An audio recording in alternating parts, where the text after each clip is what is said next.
बोलिए श्री गणेश भगवान की जय। बोलिए श्री विष्णु भगवान की जय।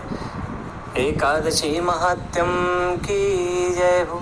परमा हरिवल्लभा एकादशी की जय। पुरुषोत्तम मास के कृष्ण पक्ष की एकादशी को परमा अथवा हरिवल्लभा एकादशी कहते हैं। इस दिन भक्ति पूर्वक नरोत्तम भगवान विष्णु की पूजा करने से दुर्लभ सिद्धियों की प्राप्ति होती है। धर्मराज युधिष्ठिर बोले, हे वासुदेव, अब कृपा करके मल मास के कृष्ण पक्ष की एकादशी का नाम, उसके व्रत की विधि तथा महात्म्य को विस्तार पूर्वक बतलाइए। श्री कृष्ण जी बोलते हैं, हे राजन, इस एकादशी का नाम परमा है। इस व्रत के प्रभाव से समस्त पाप नष्ट होकर लोक में सुख तथा अंत में मुक्ति मिलती है। शुक्ल पक्ष की एकादशी के समान ही इसकी विधि है। नरोत्तम भगवान का भक्ति पूर्वक पूजन इस एकादशी में करना चाहिए। इस बारे में एक मनोहर कथा जो कांपल्य नाम नगर में हुई, मैं तुमसे कहता हूँ। प्राचीन काल में कांपल्य नामक रमणीय नगर में सुमेधा नाम का एक अत्यंत धर्मात्मा ब्राह्मण रहता था। इसकी स्त्री भी अत्यंत पतिव्रता थी, परंतु दुर्भाग्यवश वे अत्यंत दरिद्र थे। अनेक मनुष्यों से भिक्षा मांगने पर भी उनको भिक्षा नहीं मिलती थी। इस कारण भली प्रकार भोजन, वस्त्र और रहने को स्थान तक नहीं था। रूप व यौवन से संपन्न उसकी स्त्री अपने पति सहित अत्यंत कठिनता से जीवन निर्वाह किया करती थी। कई कई दिनों तक भी उपवास करना पड़ता था, परंतु उसकी पतिव्रता स्त्री स्वयं भूखी रह करके भी अतिथि सत्कार अवश्य करती और अपने मुख पर कभी मलिनता तक न आने देती। साथ ही अपने पति से कभी किसी वस्तु की याचना तक नहीं करती। भूख और गरीबी के कारण उसका शरीर दिन प्रतिदिन दुर्बल होता जा रहा था। अपनी स्त्री के दुर्बल शरीर एवं घर में अन्न का अभाव देख करके सुमेधा ब्राह्मण एक दिन अपनी स्त्री से कहने लगा, हे प्रिय, यदि मैं किसी श्रेष्ठ मनुष्य से धन मांगता हूँ तो मुझको कोई कुछ देता नहीं। मैं क्या करूँ, कहाँ जाऊँ? बिना धन के घर के कार्य सिद्ध नहीं होते।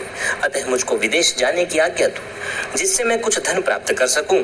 मुझे कुछ प्रयत्न तो करना ही चाहिए, क्योंकि बिना धन के कार्य की सिद्धि नहीं होती। हताश पति के दुख भरे वचन सुन करके ब्राह्मणी विनीत भाव से बोली, हे स्वामी, यद्यपि मैं कोई विद्वान पंडित नहीं, फिर भी आपकी आज्ञा से कुछ कहना चाहती हूँ। पूर्व जन्म में जो मनुष्य विद्या, धन और भूमि दान करते हैं, उन्हें ही इस जन्म में विद्या, धन और भूमि प्राप्त होती है। यदि कोई पूर्व जन्म में दान नहीं करता तो भगवान उसे केवल अन्न ही देते हैं। मैं आपका वियोग नहीं सह सकती।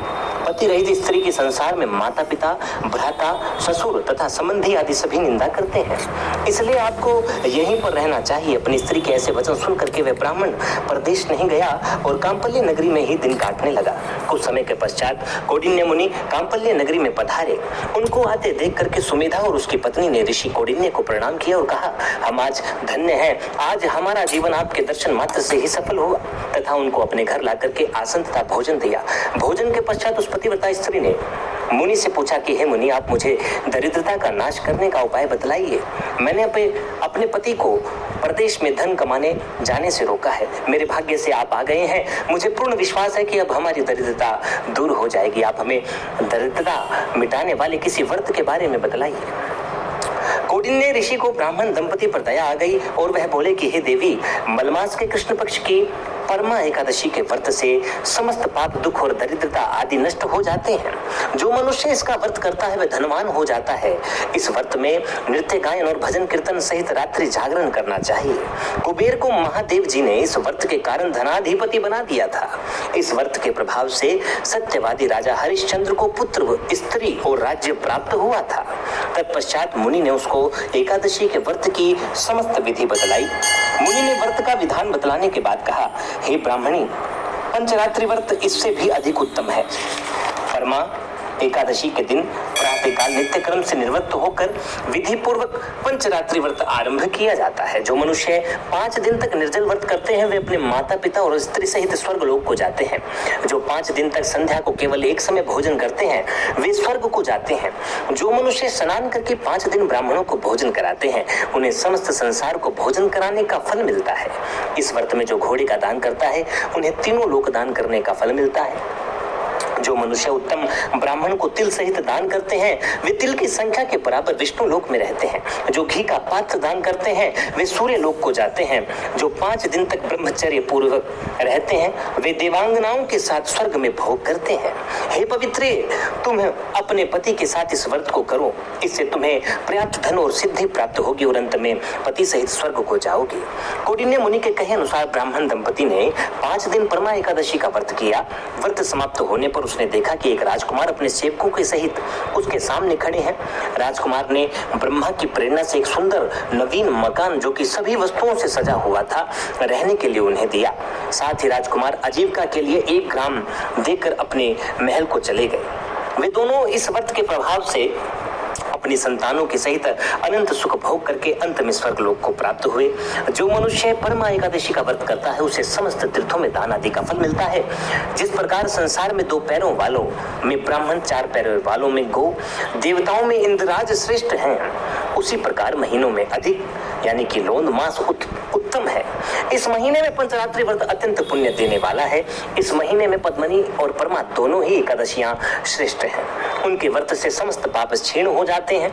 दुर्बल मनुष्य को भी कम से कम एक व्रत अवश्य करना चाहिए। जो मनुष्य अधिक मास स्नान तथा एकादशी को व्रत नहीं करते उन्हें आत्मघात का पाप लगता है। यह मनुष्य योनि बड़े पुण्यों से मिलती है, इसलिए मनुष्य को सभी एकादशियों के व्रत अवश्य करने चाहिए। इस संवाद का उपसंहार करते हुए भगवान श्री कृष्ण ने कहा कि हे धर्मराज युधिष्ठिर, जो आपने मुझसे पूछा था सो मैंने आपको बतला दिया। अब आप इसका व्रत भक्ति पूर्वक कीजिए। जो मनुष्य अधिक मास, पुरुषोत्तम मास, लोन की एकादशी तथा शिवरात्रि का व्रत करते हैं वे स्वर्ग में इंद्र के समान भोगों को भोगते हुए तीनों लोकों में वंदित होकर के विष्णु लोक को प्राप्त होते हैं। इसमें किसी प्रकार का कोई संशय नहीं है। बोलिए विष्णु भगवान की जय हो। बोलिए एकादशी महात्म्यम की जय हो। बोलिए परमा एकादशी की जय हो। ओम नमो भगवते वासुदेवाय। ओम श्री विष्णुवे नमः। श्री कृष्ण गोविंद हरे मुरारी। हे नाथ नारायण वासुदेवा। श्री कृष्ण गोविंद हरे मुरारी। हे नाथ नारायण वासुदेवा।